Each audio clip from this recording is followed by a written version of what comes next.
Mainit na usapin pa rin ang ginawang pagsalakay ng mga tauhan ng China Coast Guard sa mga sundalong Pinoy sa Ayungin Shoal.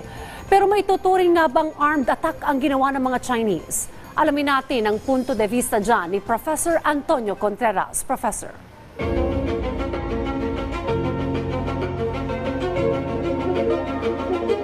Maraming salamat, Dayan.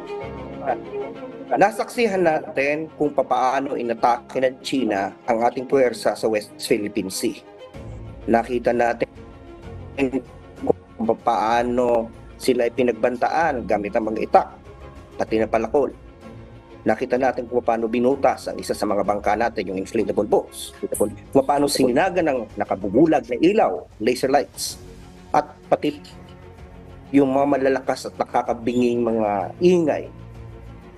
At ang nangyari pa nga, 7 sa ating mga sundalo ang nasaktan at isa pang naputulan ng daliri.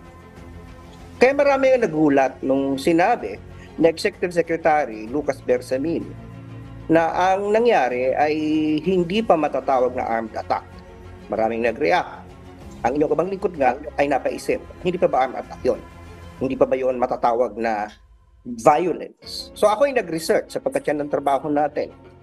Bilang profesor, bilang siyentista, kailangan nating unang titingnan. At nakita ko nga na sa pamantayan ng UN Charter, lalo na sa Article 51, bagamat merong konsepto ng armed attack, ay merong mga threshold. In fact, hindi dinefine sa UN Charter kung ano ang threshold ng armed attack. Ang sinasabi lamang doon ay titingnan sa konteksto, titingnan sa resulta, at nakita nga doon sa isa pang nabasa ko na may mga considerations. In fact, actual violence doesn't necessarily rise to the level of an armed attack. Hindi kailangang may mamatay o para maging armed attack. At hindi ibig sabihin pag may namatay ay armed attack na. Sapagkat iba daw yung use of violence o use of force sa armed attack. Ganyan po kasi ang international law. May mga pamantayan tayong ginagamit. Pagdating sa International Court of Justice, tinitingnan, ito na ba yung armed attack?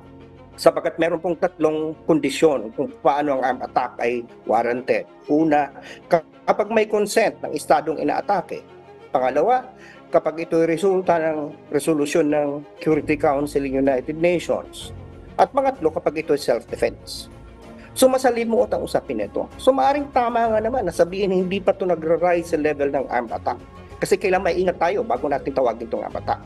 Ngunit at the same time, nung tawagin ito na isang aksidente lamang at isang misunderstanding, ay doon tayo medyo napapaisip. Kasi bagamat siguro nagkaroon ng misunderstanding na akala ng mga Chinese ay inaatake sila or kaya ay hindi sila sabihan na ang gagamitin pala natin ay Navy at hindi Coast Guard. At the same time, pwede nating nanggapin na aksidente yung pagkakaputol ng daliri nung sundalo, baka hindi naman talaga sinadya. Pero may mga pangyayari din kasi doon na hindi natin pwedeng basta-basta na lang sabihin misunderstanding o aksidente. Yung kabuuan ng insidente, pwede nating matanggap na aksidente o misunderstanding, pero yung kunin, yung gamit ng ating mga sundalo. Yung sapilitang sumampa sa ating mga bangka na tangan-tangan ang bandila ng ating bansa na kung titingnan natin sa international law ay bahagi na ng ating sovereign territory. Hindi na po ito misunderstanding. Hindi na po ito aksidente. Sinadya na to. Sinadya mo nang sumampa sa bangka. Sinadya mo nang kunin ang mga gamit ng sundalo, ang kanilang mga baril. Yun ay hindi na aksidente. Siguro, nagkamali lang ng paggamit si Secretary Bersamin.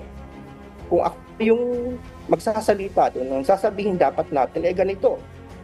Bagamat hindi pa nakarating sa armed attack ayon sa panuntunang international law ang nangyari, ay hindi maraang yung proportion ng ginamit na violence sa China ay hindi warranted. At bagamat maaring may misunderstanding, bagamat may aksidente, ay ito ay malinaw na may mga bagay-bagay na sinadya. Kaya yun lamang. Medyo complicated yung usapin. Hindi ito black and white. Kaya siguro nag-iingat din tayo. Kasi ayaw natin mapabintangan na tayo nagsisimula ng So yun lamang po ang aking punto de vista ngayong araw na to. Maraming salamat. Balik sa inyo dyan sa studio, Dayan.